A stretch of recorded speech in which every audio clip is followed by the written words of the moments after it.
So the Soviet Union collapsed in 1991. Yeah. But afterwards, this Soviet era was prolonged by the same approach. And in 2002, we started with new owners.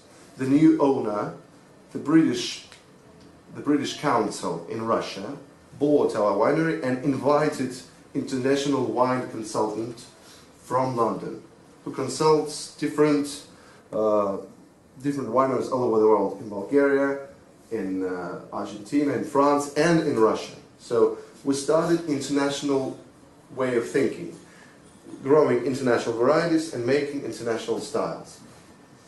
So it's completely new approach. So it's not like Soviet. No, we changed a bit, but we have one wine which is with a Soviet approach, and we're going to go taste it and discuss it. So. Yeah, it's quite interesting. Bulgaria has been exporting a lot of wine to Sweden for the last 20 years or 30 years. Is that the same kind of style? Or no. No. Bulgaria, well,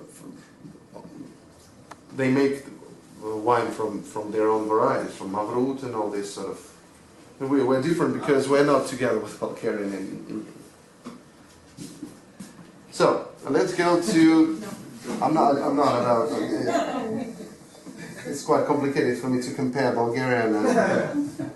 Okay, so now we go to the sample number 2, which is your next glass, and this is Chardonnay Grand Reserve, Chardonnay from our top range. I told you this black label, black bottle is our top range, which we produce in very limited. This very limited production, limited edition. You can see it here on the left side. Chardonnay is number 3. You can see it here. The Chardonnay Grand Reserve.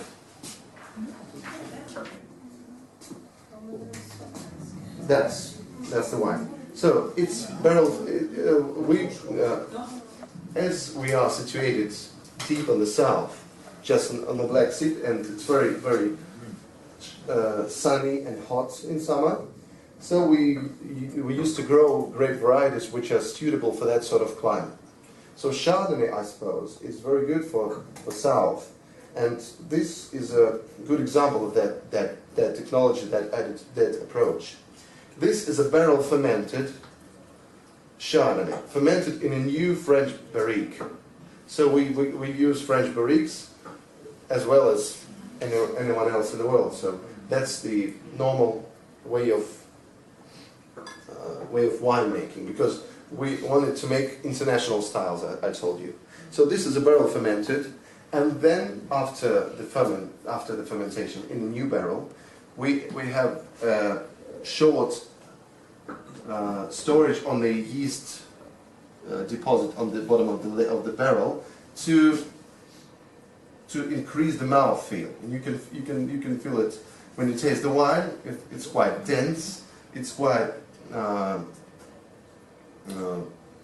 round-bodied, and it's quite heavy to make the good aftertaste. And the aftertaste is quite long. This is our top position, and I suppose it's the best white wine we produce. So this style. 2008. I forgot to tell you. This is 2008. So the wine is a little bit. It's quite. It's not old. It's like a grown-up, and I think it has a good potential for aging for next 5-10 years. So this is the top position. We made just 10,000 bottles of this wine, and we got good recognition on the internal market, and we got lots of international awards for this Chardonnay. Since 2004, we take part in the International Wine and Spirit Competition in London and International Wine Challenge in London, and we got bronze medal for this Chardonnay, and we got the best Russian wine of 2009. We also invite lots of different experts to the winery, to visit the winery, to taste the wines. Russian and Western experts. For example, in 2009 we invited Jensen Robinson. She's maybe number 1 or number 2 expert in the world in the wine business, and lots of different experts who taste the wines, write articles and tasting notes on all our wines. For example, Jamie Good, who has a good wine blog. This is a British wine writer. So we try to go out our usual market, to go out to the west, and now now we are here in Sweden. Okay, so now we go to the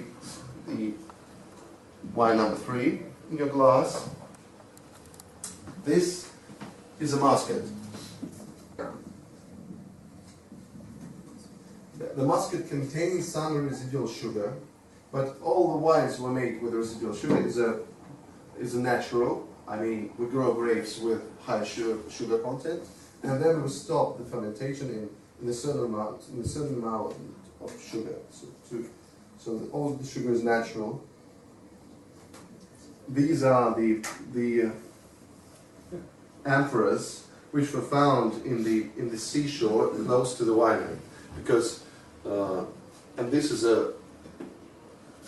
these amphoras prove that for long years, for centuries, this is about 1st or 2nd century of this era. Different Greek, Turkish settlements on the seashore, and at the middle of 19th century, this territory began. So Russia won it in the Caucasian War, and it became Russian. And since then, it all began populated with Russians, and the winemaking industry started. So we started in a reserve range, which is medium priced. So and we made just 33,000 bottles of that. With this recognizable label for the whole range.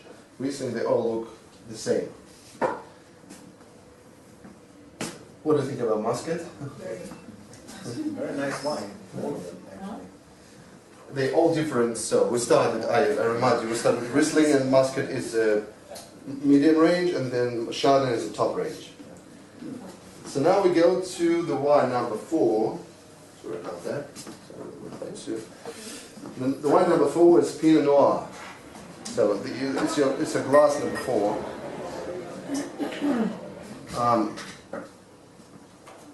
Of course, there are very specific climatic conditions in our area that allow us to make very specific wine styles. But because we have more than 400 hectares, we chose the specific zones, specific terroirs for each grape variety. For example, we grow Cabernet Sauvignon just close to the sea, and Pinot Noir is in the mountains, so it's much cooler there, and Pinot likes when it's cool enough, because if it's too hot, it gets very burnt and it's not good.